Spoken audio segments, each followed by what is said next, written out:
Selamat jumpa kembali dalam kuliah Sistem dan Manajemen Teknologi Informasi.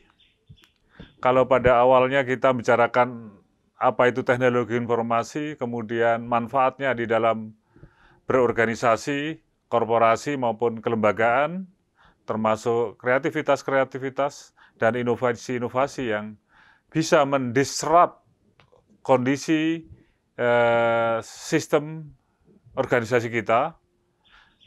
Namun demikian, ada satu hal yang perlu diperhatikan karena kemudahan itu juga mendatangkan satu tantangan, yaitu keamanan informasi. Di bab 7 ini kita mempelajari terkait dengan keamanan teknologi informasi.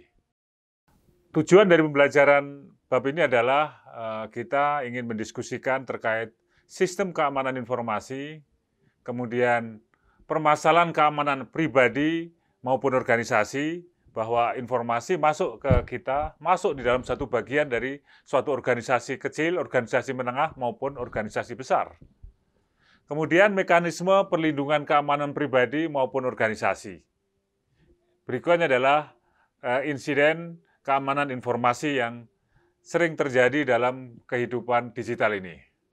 Kemudian subtopik yang menjadi bahasan bab ini adalah terkait dengan tujuan dari keamanan sistem informasi, kemudian dampak dan respon ancaman keamanan informasi, dan juga teknis perlindungan terhadap ancaman keamanan informasi. Dan yang terakhir adalah tentang perlindungan personal dan organisasi terhadap ancaman insiden keamanan informasi. Nah, sebelum kita mendetailkan teknik-teknik atau hal-hal yang berkaitan dengan keamanan informasi, saya akan memberikan satu contoh dari suatu keamanan informasi. Contoh Gojek saja. Dan yang terakhir, yang mirip-mirip dengan Gojek pasti banyak ya, Grab, Tokopedia, Bukalapak, Traveloka, bank-bank ATM, dan yang lain yang kita bisa mengambil uang, kita bisa transfer uang, kita bisa menyimpan uang, kita bisa membeli suatu barang ataupun suatu obat dengan menggunakan handphone kita. Nah, di situ kemudahan pasti juga ada suatu tantangan. Bagaimana katakanlah kita punya GoPay, makanya BI memberikan satu batas maksimal. Kalau kita lihat di beberapa marketplace hanya membatasi maksimum 1 juta. Barangkali ada yang 5 juta.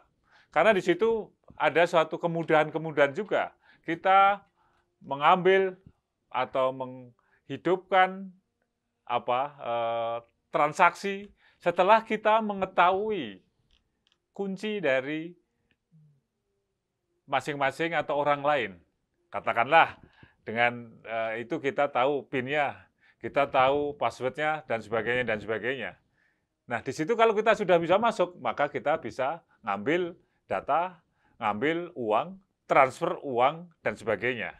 Maka sering kita sampaikan bahwa jangan sekali-kali memberikan PIN kepada orang lain, jangan sekali-kali memberikan satu password kepada orang lain, sehingga kita bisa terkena, baik itu personal maupun secara organisasi.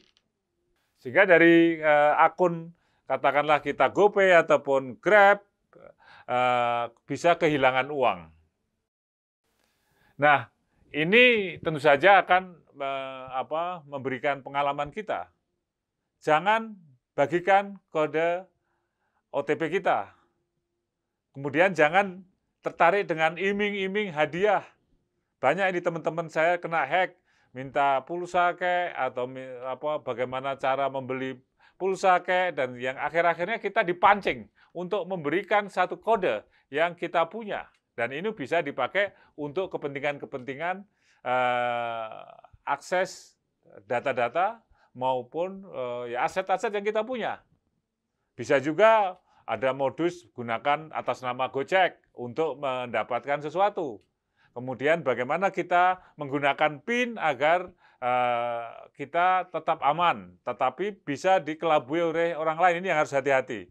Kemudian gunakan halaman bantuan yang kadang-kadang kita juga dikibuli oleh jejak-jejak atau iming-iming dari digital communication, baik itu lewat SMS, melalui WA, maupun lewat email dan sebagainya. Disinilah tantangan-tantangan kita dalam menghadapi kemudahan-kemudahan yang dihasilkan oleh digitalization dan sebagainya.